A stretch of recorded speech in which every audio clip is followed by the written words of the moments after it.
Soit l'exercice suivant, on dispose de trois composants électriques. On va les appeler C1, C2, C3. Dans la probabilité de fonctionnement EPI, ça veut dire la probabilité de fonctionnement du premier composant c'est P1, deuxième composant c'est P2 et la probabilité de fonctionnement du troisième c'est P3. Le fonctionnement est totalement indépendant les uns des autres. Ça veut dire qu'ils sont mutuellement indépendants. Donnez premièrement la probabilité de fonctionnement du circuit si. Alors si quoi? Si les composants sont disposés en série, d'accord? Ça veut dire quoi? En série. Ça veut dire l'un après l'autre. D'accord? Ils sont disposés d'une façon continue, un après l'autre. D'accord? Dans un circuit, donc les uns, les autres sont disposés d'une façon côte à côte. Ça veut dire un après l'autre. Très bien. On va supposer que l'événement FI, c'est l'événement où le composant CI fonctionne. D'accord? On va dire que F1, c'est l'événement du composant CI fonctionne. F2, c'est l'événement, c'est un événement de fonctionnement de chaque composant. D'accord? Tout simplement. Et la probabilité, on connaît la probabilité de fonctionnement, c'est, d'accord? Il y a deux choses. Il y a le composant, il y a l'événement, et il y a aussi quoi? La probabilité pour chaque élément. Alors, ici, qu'est-ce qu'on va faire? Alors, il faut quoi? Calculer le premier, d'accord? La probabilité de F1 et F2 et F3. D'accord? Ça veut dire quoi? Le circuit est formé par trois composants disposés en série. Fonctionne. Ça veut dire si et seulement si les trois composants fonctionnent. D'accord? On a dit en série. Ça veut dire, je vais vous montrer ça ici. Ça veut dire que, regardez, ça c'est le circuit. Hein. Je vais montrer C1, ça c'est C2 et ça c'est C3.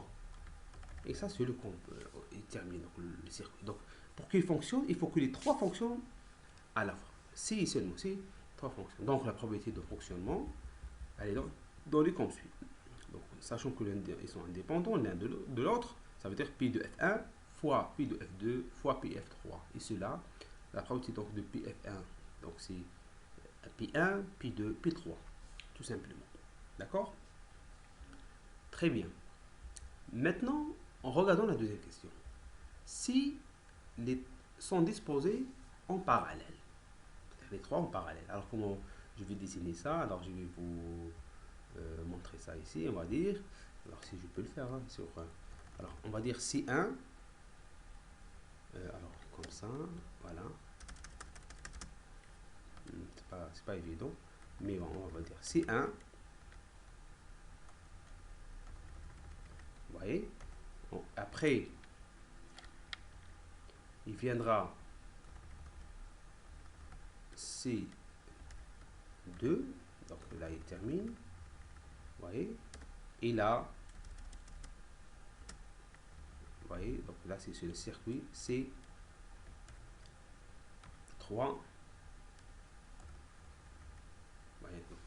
Vous voyez, donc pour qu'il fonctionne, là, ils sont disposés en parallèle. Ça veut dire le courant électrique, lorsqu'il passe soit ici, soit ici, soit ici. Donc, pour que ce qu'on appelle les composants, pour que le circuit fonctionne, sachant que si on va dire, des composants électriques sont disposés en parallèle, ça veut dire le circuit formé par les trois composants fonctionne si seulement si un des trois composants fonctionne. Au moins un. Ça, s'il fonctionne celui-là, donc tant mieux. Si le deuxième, encore.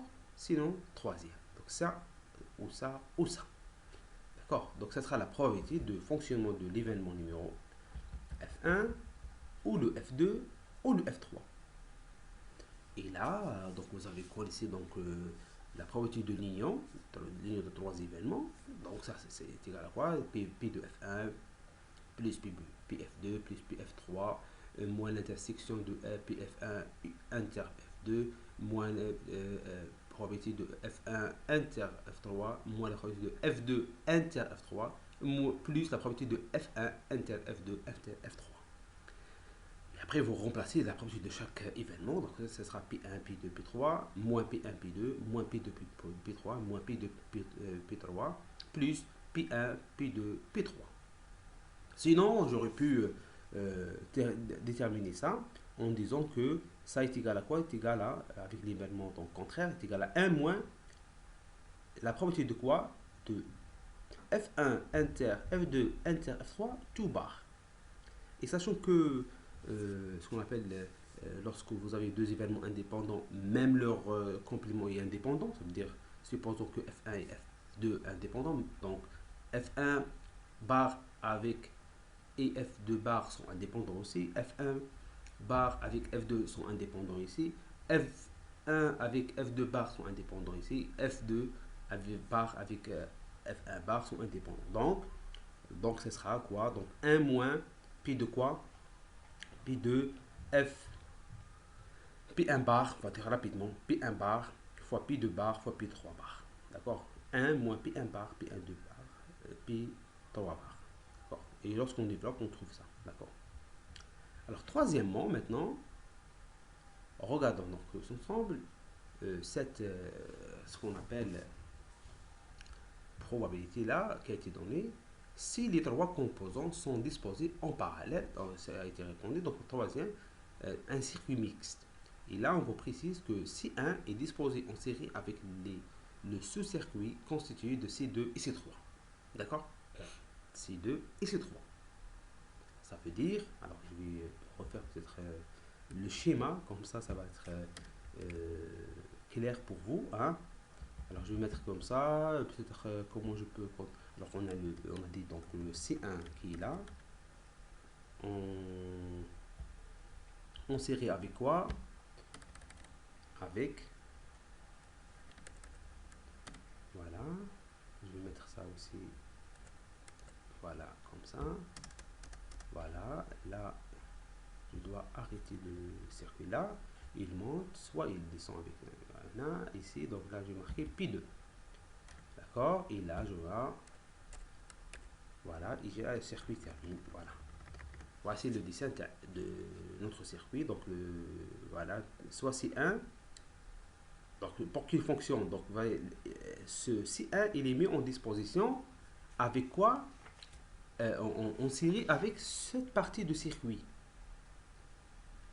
D'accord? Avec ce circuit-là. Sous-circuit. D'accord? Donc ça, ils sont là en série. Donc soit il fonctionne ça et celui-là.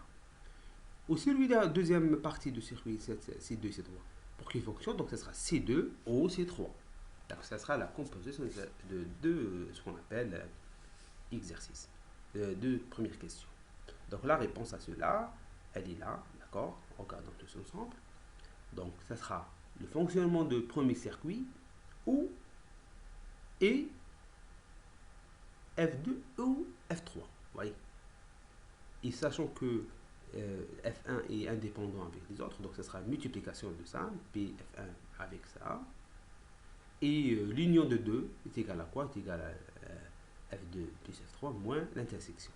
Et on remplace leur probabilité, donc ce sera P1 fois P2 plus P3 moins la multiplication. D'accord? Ça, il est clair. Alors, je vous ajoute une question. Alors, toujours dans ce qu'on appelle la question, celle-ci, hein, la troisième. Là, on parle d'un circuit mixte. Imaginez, supposons que je ne vous ai pas donné cette information. C'est-à-dire le C1 qui est disposé avec le C2 et c'est-à-dire C3 en parallèle. Donc C1 et le deuxième sous-circuit, donc C2 et C3, sont disposés en série. Alors si je ne vous ai pas donné cette information, comment on va faire? C'est-à-dire on redonne c'est juste cette partie-là, sans préciser la suite.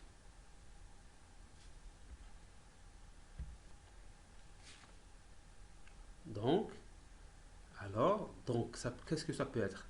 Ça peut être ce cas où si le C1, le C2 qui est disposé en série avec le sous-circuit constitué de C1 et C3, ou le C3 qui est disposé en série avec le sous-circuit C1 et C2.